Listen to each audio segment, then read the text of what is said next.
Hello दोस्तों, सभी को राधे राधे, नमस्ते, प्रणाम। मैं आपकी शालिनी सिंह। हमारे चैनल में आप सभी का स्वागत, अभिनंदन है। और इसी तरह प्यार दुलार बनाए रखिए, ज़्यादा से ज़्यादा सपोर्ट करिए। और उम्मीद करती हूँ कि आप लोग का प्यार दुलार हमको आगे बढ़ाएगा। देखिए, छोटा सा सुहाग गीत है, अच्छा लगे तो वीडियो को लाइक कमेंट शेयर जरूर करिएगा। कवने मालिया से निकल मालिनिया हो, हथवा मौराली ठाड़ जी, हथवा मौराली ठाड़ जी, अपने मालिया से निकले मालिनिया हो, हथवा सगुन मौरा लिए ठाड़ हो, अपने मालिया से निकले मालिनिया हो, हथवा सगुनवा मौरा लिए ठाड़ हो, अपने मालिया से निकलाई राजा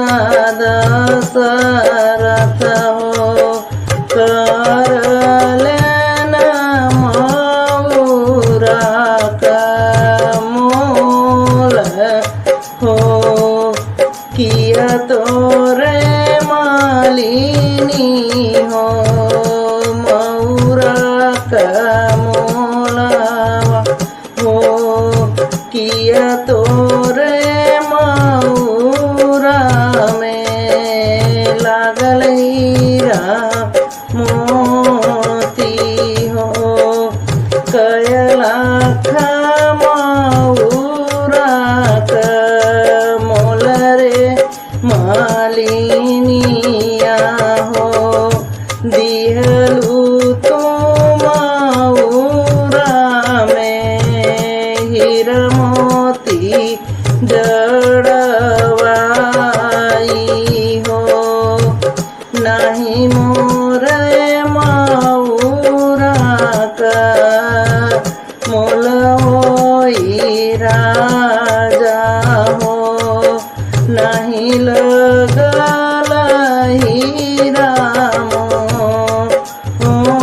मोतिया हो, किया तोहरे हो राजा काम परोजन हो, करला तुम मौरा का मोल हो, अरे नहीं मलिनी मोरे हो, काम परोजन हो, पड़ी गईला राम का बिया हो, ऐसन तुम मौरा हो, गुथुरे मालिनिया हो, राम के माथे सोहाया हो, ऐसन मौरा तू गुथुरे मालिनिया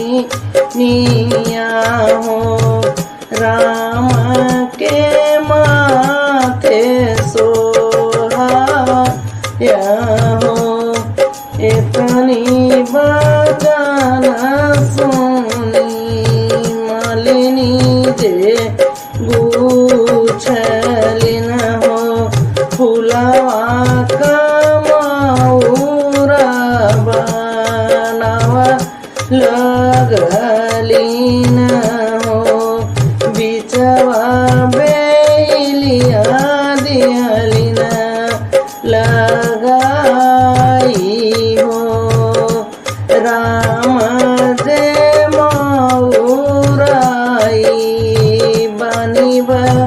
पीठ चौके हो लोगवा देखता चकित होई जाया हो।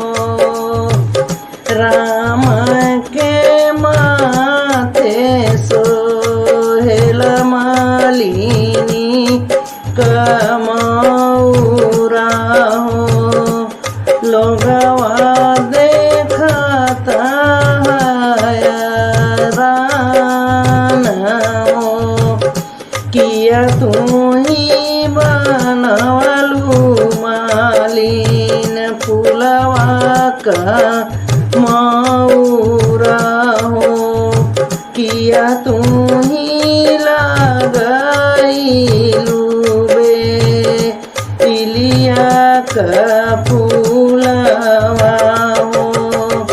राम के माथे तिलक मौरा सोहे हो। राम के माथे तिलक मौरा